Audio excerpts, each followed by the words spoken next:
Hey guys, the DVD update here for another review on the Real DVD Watchers. Today I'll be taking a review of Teenage Mutant Ninja Turtles, the first live-action movie, which came out in 1990. I watched it on Blu-ray. This is the 25th anniversary Blu-ray collector's edition in this cool cardboard box. This comes with the Blu-rays of Teenage Mutant Ninja Turtles, Teenage Mutant Ninja Turtles 2, The Secret of the Ooze, Teenage Mutant Ninja Turtles 3, which they now put on the subtitle Turtles in Time, and TMNT, which is the movie that just recently came out in the last couple of years, which is the 3D computer-generated movie. Very cool. It's made to look like, it's cardboard, so it's made to look kind of like a pizza box. It opens like so. Blu-rays are all upside. It's got like pizza stains and stuff on the back. But let's talk about Teenage Mutant Ninja Turtles 1, which came out in 1990. I believe I saw this in the theaters. I can't really remember, but I remember when it came out on the home video market, just watching it all the time. This is the first time owning it, Teenage Mutant Ninja Turtles 1, on a disc format. I have Teenage Mutant Ninja Turtles 2 over there for some reason, Secret of the Ooze, which I like just as much. 3 can just, no. But, so yeah. Basic plot of this is 4 brothers, Donatello, Michelangelo, Raphael, and Leonardo, are teenage. They're also mutants, and they're turtles, and they know ninja. And they've been taught that by their master Splinter, and they live in New York City, and they like pizza. So heck yeah. So yeah, obviously based off the comics and the TV series, this live action movie came out. It also has April O'Neil in it, Casey Jones, who the actor is Canadian, and I always call him the Canadian Robert De Niro. I saw that somewhere, and I was like, yeah, you know what, that's kind of right. And Casey Jones, by the way, is my favorite my favorite human, I should say, in the cast. He's just awesome. I love that guy. I always loved him too, even in the TV show. But they're in New York. The Foot Clan is there. Shredder's there, and he's taking, you know, castaway kids with home problems and no parents and stuff like that, general punks. He's taking them off the street. He's teaching them ninja skills, and he's putting them in the Foot Clan to do his dirty work, which is basically run around New York City stealing things like TVs and whatnot. And you know, the Turtles are there to stop him. The Turtles and Splinter, who gets captured. But that's beside the point. So this movie is just as awesome as I remember it from back in the day. It was really good to watch this again. I watched it with my mom, who thoroughly enjoyed it as well. I mean, it's just so good. They couldn't make a movie this good nowadays. So let's give it a rating real quick before I jump into like some other stuff about the Blu-ray release and whatnot. 8 out of 10. I definitely suggest you guys pick this out. The 25th anniversary edition is out on Blu-ray. We'll get to the quality of this in a second. It's also on standard definition DVD with the same, well, different contents, but the same movies. Like this comes with a beanie and some other stuff, in a cool ooze-looking packaging. This movie was great because it was a lot like the comic. It was much on the darker side, which back then I don't think the parents totally enjoyed too much, which is why in the next two, Part 2 and Part 3, they lightened it up and didn't take such a darker tone. They took more of a fun, oh, haha, funny kiddie tone. But that's why I always like the first movie the best, is because it kind of went back to the original comics in the dark setting of New York, the dark tones, and it really didn't play any kiddie games too much. Of course, it was directed to kids and whatnot.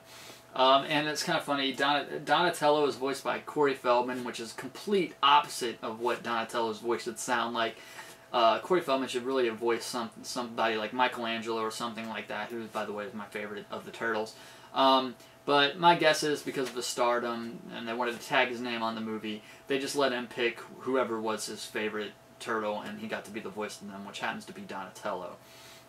I mean, it's just a great movie. I don't know much more else I can say about it.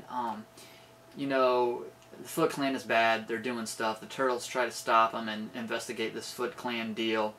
The Foot Clan captures Splinter.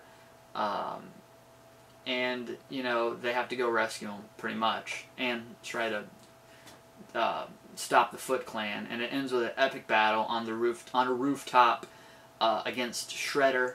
You know, Splinter's there, the 4 turtles are there, and Shredder is there, and it's finally revealed who Shredder is in regards to the storyline, which is great. I don't really want to spoil it, what happens or whatnot at the end, in case you guys haven't seen it, and if you haven't, definitely check it out.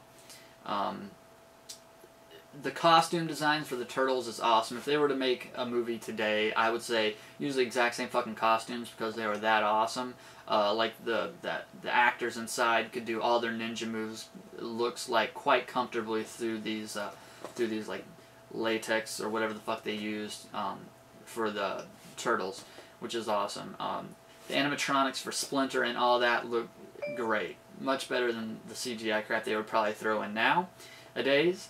Back to the Blu-ray. Like I said, since they took a darker tone, more towards the comics type thing, there's a lot of night scenes and dark stuff, and there's grain, a bunch of grain throughout this whole movie.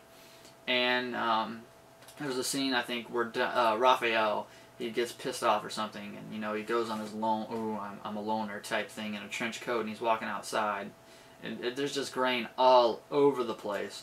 Also, there's even worse grain when they do I think they used a green screen, but anyway, Splinter is telling this kid who's in the Foot Clan, you know, how the Turtles and him came to be, you know. So it shows little itty bitty turtles rolling around in the sewer and ooze, and a Splinter over there as well. And I think they used a green screen or something, but because you can kind of tell they did, and the quality is just atrocious on that. I mean, they Warner Brothers could have done probably a much better job with the transfer on this. So, you know, that kind of sucks, but it's the only place to get Teenage Mutant Ninja Turtles 1 on Blu-ray is if you get this set, so, you know. Plus, I needed all movies, and I got them on Blu-ray, so that's pretty cool. So like I said, overall, 8 out of 10, as good as I remember it, if even more so now, because I can just, I don't know, I just enjoy it a little bit more. I definitely will watch Teenage Mutant Ninja Turtles 2, which is great. It has some of my favorite bad guys in there. And I'll watch 3 just to watch it, even though I do not enjoy that movie at all from what I remember. And I'll probably watch TMNT as well, just, you know, to round it out pretty soon, just to get this done with. The disc design on these are pretty cool as well. They're all different pizzas with different toppings, and a slice taken out, and it shows the title there. It's pretty cool. You get a Teenage Mutant Ninja Turtles beanie, which I'm not wearing right now, but I could be. I got my shirt on just to rep it, you know what I'm saying? So, sorry for 2-week absence, just a bunch of shit has gone down. I've been working 9-hour days, it's just grueling and tiresome, watching a lot of TV and whatnot. So, thanks for watching, hopefully I'll see you next week if everything goes according to plan. This has been the DVD Update for the real DVD watchers, and I'll see you when I see you.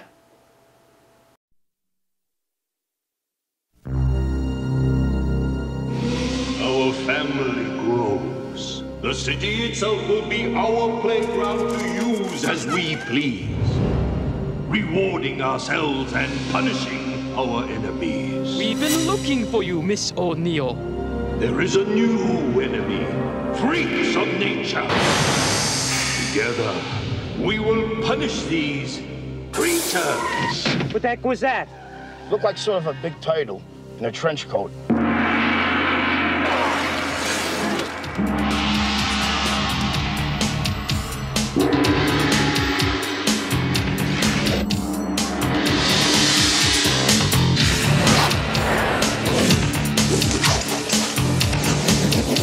Awesome!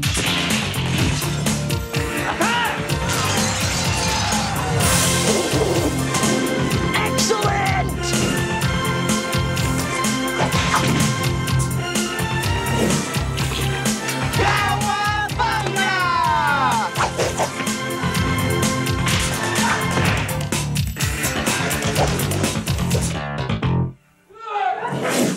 Yeah! I love being a turtle!